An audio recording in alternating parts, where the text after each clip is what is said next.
Hi guys, big boss హౌస్లో రోజు రోజుకి రతిక ప్రవర్తన మరింత మితిమీరుతూ కనిపిస్తుంది. తనని సపోర్ట్ చేస్తే మంచి వాళ్ళు, సపోర్ట్ చేయకపోతే మీకు అవసరం లేదు అన్నట్లుగా ప్రవర్తిస్తూ ఉంటుంది. వీకెండ్లో నాగార్జున ప్రశాంత్తో మాట్లాడుతూ ఉంటారు. నీ చుట్టూ ఎవరు తిరిగారో అందరికీ తెలుసులే అన్నప్పుడు శివాజీ వెంటనే చేతులు కలిస్తేనే అవి తప్పట్లో అవుతాయి అంటూ చెప్పుకుంటూ వస్తాడు. ఆ మాటపై రతిక అయితే ఎప్పుడు రెండు చేతులు కలిస్తేనే తప్పట్లు అవుతాయి అంటూ ఆ మాటకి శివాజీ కౌంటర్ విసురుతాడు. ఇక ఆ మాటని పట్టుకొని రతిక అయితే ఎప్పుడు శివాజీ ప్రిన్స్ అలానే పల్లవి ప్రశాంత్తో కలిసి ఉండే తన టీంని మార్చేసి ఇప్పుడు సందీప్ అమర్దీపులతో కనిపిస్తూ ఉంది.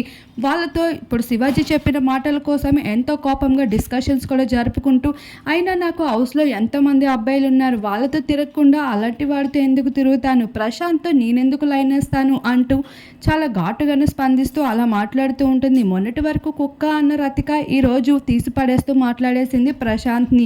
ఇదే విషయం పైన శివాజీ దగ్గరికి వెళ్ళి మీరు అలా అనడం ఏమీ బాలేదు అనడం అనిపించిందే, నేను చెప్పాను తల్లి, అయినా ఈ విషయాన్ని ఇక్కడితో వదిలే సారీ చెప్పాను కదా అంటూ రతికకైతే శివాజీ చాలా ఘాటుగానే స్పందించారు.